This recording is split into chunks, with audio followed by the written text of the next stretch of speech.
Rádio Independente. Direto ao ponto. Conosco nas quintas-feiras, o promotor de justiça Sérgio Diefenbach, que faz um trabalho importante também dentro do programa Pacto pela Paz, Lajeado Pacto pela Paz. E dentro desse programa tem um dos braços que chama Cada Jovem Conta. E eu acho muito bom esse nome, acho que o nome ele já explica, não precisa nem dizer o que significa, né? Porque Cada Jovem Conta, olha que tema legal para a gente abordar aqui, e um trabalho que está sendo desenvolvido dentro do programa Lajeado Pacto pela Paz e envolvendo o Ministério Público também. Bom dia, doutor Sérgio Diefenbach. Bom dia, Nicolas, bom dia, Ricardo. Bom dia. Tudo bom com vocês? Tudo ótimo. Pois é, como tu bem disseste, o próprio nome desse programa, Cada Jovem Conta, ele parece ser autoexplicativo. Mas na medida em que a gente entra dentro do programa, a gente começa a encontrar assim, muito significado no que ele está fazendo. E eu me sinto muito realizado e muito orgulhoso de Lajeado ter aderido a esse programa. E se formos pensar a fundo mesmo, talvez ali mesmo a gente se sinta mais promotor de justiça do que fazendo outras medidas que eventualmente a gente possa precisar fazer. Por que eu digo isso? O programa, este é um dos 15 programas, eu acho que existem no Pacto, que ele se vincula a termos um olhar especial a cada jovem e disputar cada jovem com o tráfico, com o crime e com a violência. É extremamente complexa a situação, mas absolutamente necessária e muito mais eficaz do que esperarmos ele entrar no crime para prender, reprimir ou piorar a situação. Então, esse programa ele parte de uma premissa muito estudada cientificamente, que é a territorialização do município. O município dividido em alguns territórios. Dentro desses territórios, todos os serviços que atuam naquele território se reúnem periodicamente. Nós estivemos hoje, das 8h30 até as 10 horas, reunidos em um território desses. E esses serviços elencam 10 jovens que eles entendam com mais vulnerabilidade, com mais necessidade de uma intervenção precoce. É aquele jovem que está numa situação de risco, está próximo a se perder a escola ou entrar para o crime ou alguma coisa dessa natureza. Apenas próximo ou tem alguns que já estão inseridos nisso? Estar no crime é uma circunstância complicada de tu afirmar, mas a gente sabe que o tráfico de entorpecentes, por exemplo, ele é um crime permanente. E às vezes tem jovens que já estão no tráfico e não estão presos, que não estão processados porque não foram pegos ainda. Outros estão na fase de consumo, outros já estão iniciando alguma situação de furto ou crimes dessa natureza. Outros já exercem violência nas suas relações, entre colegas, entre amigos, dentro de casa. Então, estar no crime não significa necessariamente estar sendo processado, mas estar vivendo num ambiente de crime.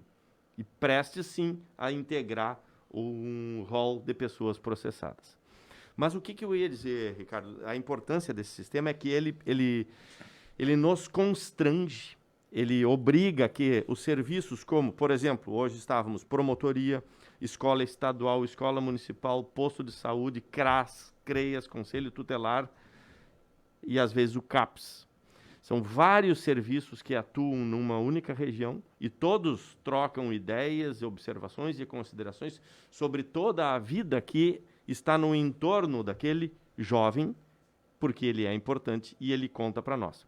Eu vou relatar, obviamente, que sem descrever formas de identificação, mas eu vou relatar um caso que nós tivemos hoje, que talvez explique por que cada jovem conta para nós.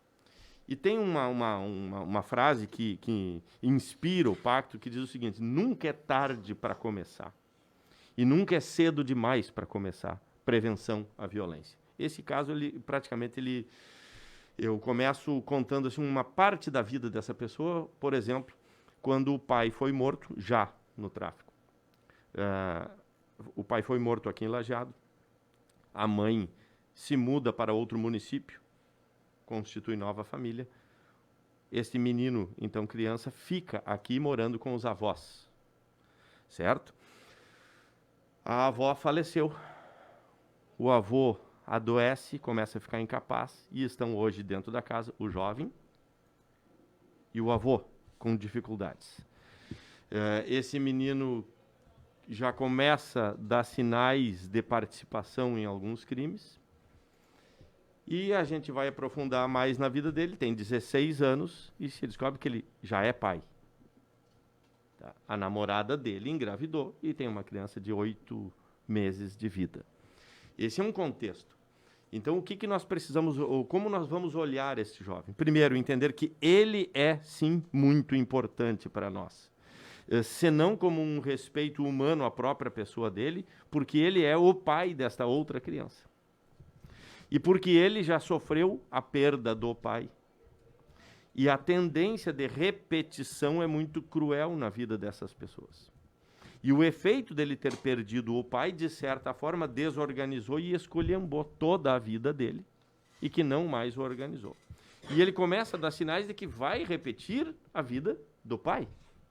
E nós teremos lá adiante uma outra criança recém-nascida, que possivelmente também tenha a ausência desta referência e possa escorregar pela mesma dificuldade. Aí a necessidade de ter uma leitura com muita calma, com muita técnica, com muito profissionalismo, de toda a rede familiar, de toda a rede de apoio, de todas as possibilidades para esse rapaz, que adora jogar futebol, assim como nós todos tínhamos o sonho de jogar futebol. Ele busca fazer um curso no Senai, e ele precisa ser treinado para ser um bom pai, porque ele visita ainda essa criança 2 ou 3 vezes por semana. E aí esses programas eles vão se conectando. O programa Cada Jovem Conta identifica este rapaz. E nós precisamos de outros programas, como um banco de oportunidades, que possa linkar um curso no Senai, uma escola de futebol que possa linká-lo no esporte, e que possa permitir que ele tenha autoestima para ser o pai que ele precisa ser, já com 16 anos. E linkar no terceiro programa, que é o programa AME, que está por se instalar em agosto ou setembro, que é de ensino de parentalidade. Ou seja, esta menina que também é adolescente, que também é mãe, eles precisam aprender algumas noções básicas para serem pais e não gerar violência no filho. Talvez aquelas noções que o pai dele e a mãe dele possam não ter tido no momento oportuno. Geraram envolvimento em crime violento, geraram morte, geraram perda, geraram trauma, geraram feridas. E há uma máxima muito certa que diz o seguinte: pessoas feridas ferem pessoas. Então, se nós identificamos pessoas feridas, elas são prioridades para nós. E se ela é jovem, ele conta muito para nós. Não somente por ele, mas sim pelo filho que ele já fez, e pela história que ele vai ter, e pelo convívio que ele vai ter, porque ele estará aqui na esquina, ele estará na nossa cidade de Lajeado. O Pacto pela Paz, ele busca dar esta visão ampla e profunda sobre a vida de cada pessoa. É fácil? Não é fácil.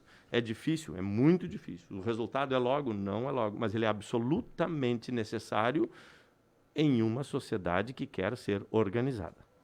Se quisermos ser uma selva urbana, será uma selva urbana. Não é a nossa meta. E que impacta a vida de todos nós. Não é somente a vida dessa pessoa, porque o aumento da criminalidade se reflete em toda uma cidade que acaba se tornando insegura. E para romper esse looping que você mencionou, porque é um ciclo repetitivo e vicioso que se mantém, é preciso justamente que essa rede acolha essas pessoas nessa situação de vulnerabilidade, porque a reflexão que se faz é que não é possível dar o que não se recebeu. Uma criança que não recebeu o afeto, que não recebeu o carinho, o amor dos pais, como ela vai dar isso adiante agora que também é pai? Então é toda uma reflexão, e o município, os órgãos oficiais acabam se reunindo e se engajando para justamente dar a atenção que merece esse tipo de situação. Perfeito, Nicolas. Tu tocaste num ponto bárbaro, que é o conceito de vulnerabilidade. Nós ainda viemos, às vezes, com a ideia da vulnerabilidade física, que eu dou um cobertor, eu dou um rancho, eu dou um apoio material e está suprida a vulnerabilidade. Isso é um item de vulnerabilidade, que é uma vulnerabilidade material e relativamente fácil de suprir, até mesmo com essas doações e com assistencialismo, etc. Mas há outras formas de vulnerabilidade, especialmente aquelas que decorrem de traumas sofridos no período da infância.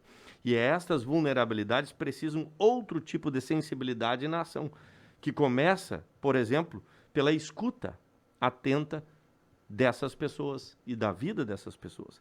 esta é a escuta, o sentir-se importante por um serviço, sentir-se olhado pelas pessoas e pela comunidade. Isto é protetivo, é como se fizéssemos uma capa de proteção na conduta da pessoa. Ele passa a se sentir importante e passa a respeitar outras pessoas.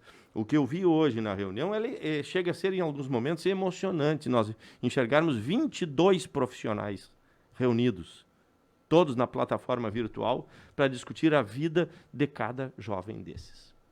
Muito bom. Que belo programa. Acho que a gente pode até avançar nesse programa e outros. É um tema muito importante. São temas importantes. Pensar na nossa comunidade, o Pacto pela Paz, mas também se importar com a vida de cada um, seja o jovem, seja a criança, seja a pessoa que já tem mais idade. Muito obrigado, Dr. Sérgio Diefenbach. Um bom final de semana. Um abraço para vocês. Agora 23 para as